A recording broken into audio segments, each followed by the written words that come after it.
makadii mhuri yeZimbabwe. Chiitiko chamuri kuona mhuri yeZimbabwe inyuchi dzakazara idzo dziri kutenderera kune avo mai nemwana vanga vakaba mari yemurume wavo yange yakarima fodya ndokutiza ndekuenda kumusha kwavo, kumusha kwakaberekwa amai ava. Saka zvakadaro murume uyu ndokufamba ndekuenda kudare kwasekuru Musundagore ndokunogadzirwa. Vakasekuru Musundagore vakati tichatuma nyuchi dzichaenda kunotera kuvanhu vakatora pfuma yenyu. Saka ndiko nyuchi dzamuri kuona idzo mhuri yeZimbabwe dziri kutenderera. Iyi motikari yavauya nayo, vauya pamba pemukuwasha kuzodzora pfuma yavanga vakatora, vakasiya zvakare vapisa mabhaundi mukati memusha uyu, vachibva vaenda kwavakaenda vaparadza zvinhu izvi. Ndo nzvimbo yatiri, ayo ndo mabhaundi acho akapiswa amuri kuona mhuri yeZimbabwe kunzvimbo yatiri. Saka zvakadaro tinganzwe zvizere kubva kuna baba vacho varidzi vemusha. Chii chakaitika baba, tiudze tinzwe?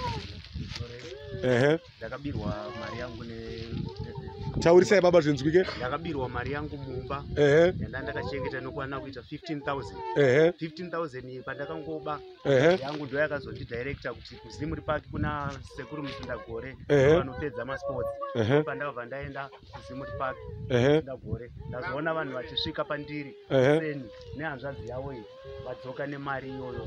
Saka inini ndavati nyaya iyoyo haiperere pano, inoperera kwasekuru Musundagore kuZimuri Park.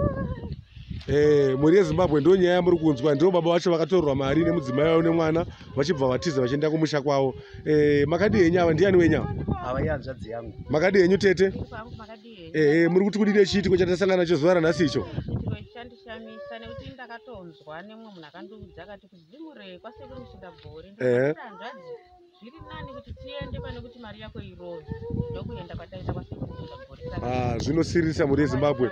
Inyuchi dzamuri kuona idzi dzakaungana dziri mumaoko mevanhu dziri kutenderera dzamuri kuona idzo mhuri yeZimbabwe.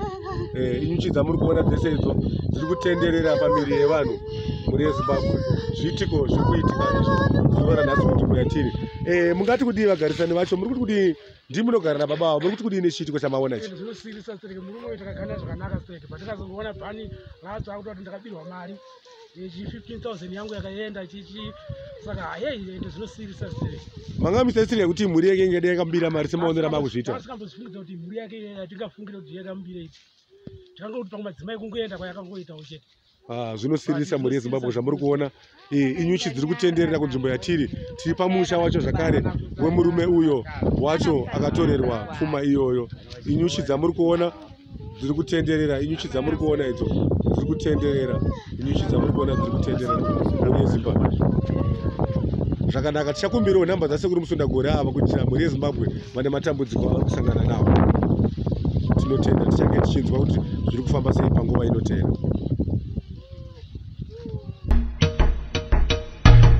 Come to Raphael Signs, where we transform your everyday moments into extraordinary memories with our bespoke mug printing services. Whether you are looking to immortalize a cherished photo, celebrate a special occasion, or promote your brand with a personal touch, our high-quality custom printed mugs are the perfect solution, which are ideal for gifts and corporate giveaways. Choose Raphael Signs for your mug printing needs. Call us now on the number on your screen for a free quotation, or visit us at 91 Livingstone Avenue, corner 8th Street, Shilo Building, Harare, Zimbabwe.